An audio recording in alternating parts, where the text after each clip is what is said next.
What's up guys, so in this video I want to show you a great harmony hack that made me understand harmony far better by learning the 7 diatonic chords in the key in a fixed position.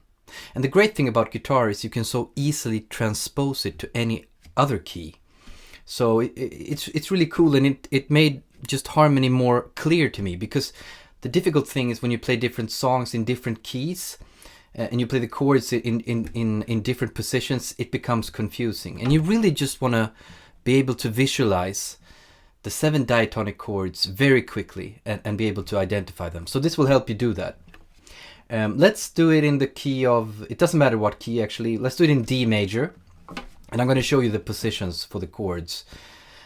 So we're going to start with the root, so the D major chord like this.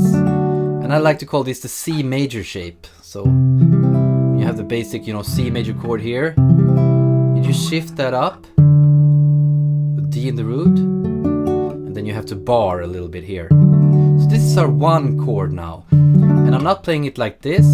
This is a different position, more common.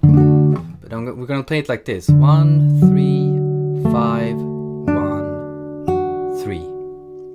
Okay, I'm going to start by learning the 3 major chords. There are only 3 major chords in the key, in any key. So first let's do the 4 chord. And we find that by jumping a perfect fifth down from the root here.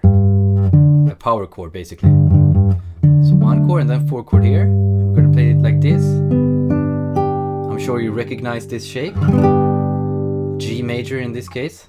So 1 chord, 4 chord. And then we have 1 more major chord in the key of D major, the dominant chord, and I'm playing this like this. So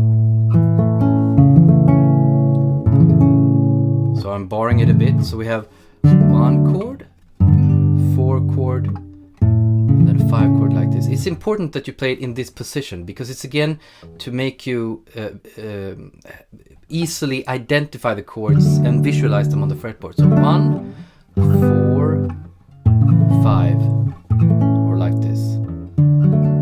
And the trick is to quickly be able to play them. So 1, 4, 5, 1. Just memorize them like this. Okay, so that's the 3 major chords in the key. Next we're going to learn the 3 most important minor chords in the key. So you can think of, most songs are going to use 1 or 2 of the major chords and 1 or 2 of the minor chords. So we start with the 6th chord, the 6th minor chord, which is the relative minor of any key. And you find this by going to the root chord first, and then you go a minor third down. This is the 6th chord, a very important chord. You often hear in songs, moving between the 1 chord and the 6th chord, which again is the relative minor. And it's easy to find because it's already in this shape, kind of.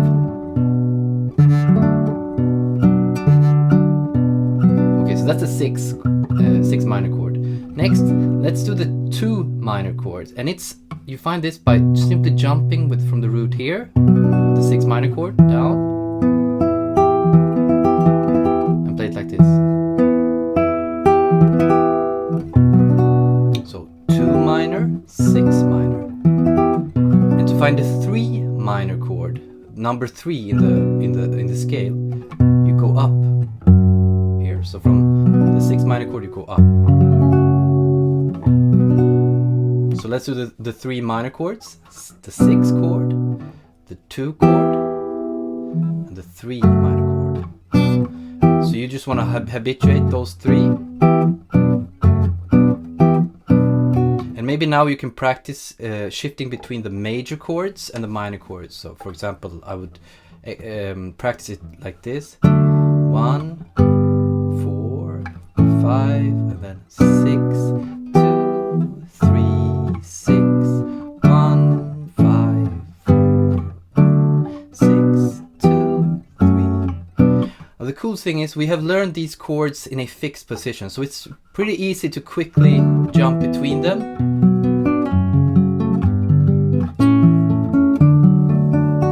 And we can see the relationship between the chords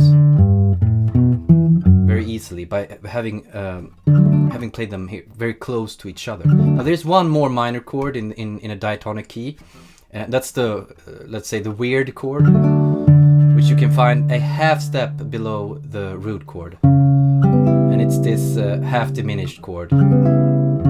But that's not so often used if in let's say popular music. In jazz obviously it's going to be far more widely used.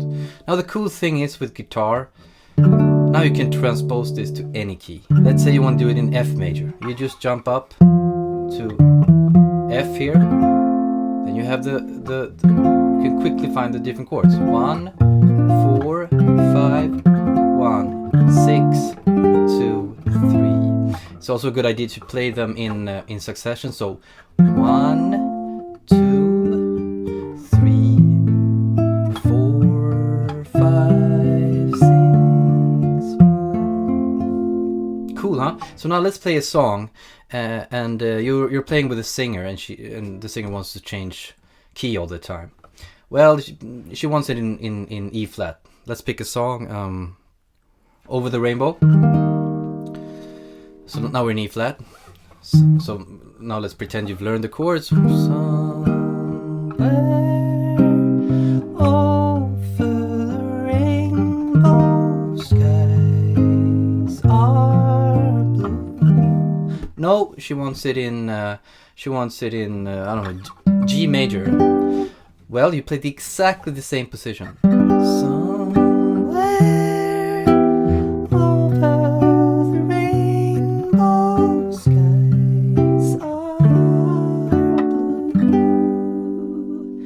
And now, when you've done this a lot, you will just know where the chords are. You won't have to think about it. If someone says play the 2 chord, oh, the 2 chord in what key? In E major. Oh, it's this one. What's the 3 chord in D major? Oh, it's F sharp minor.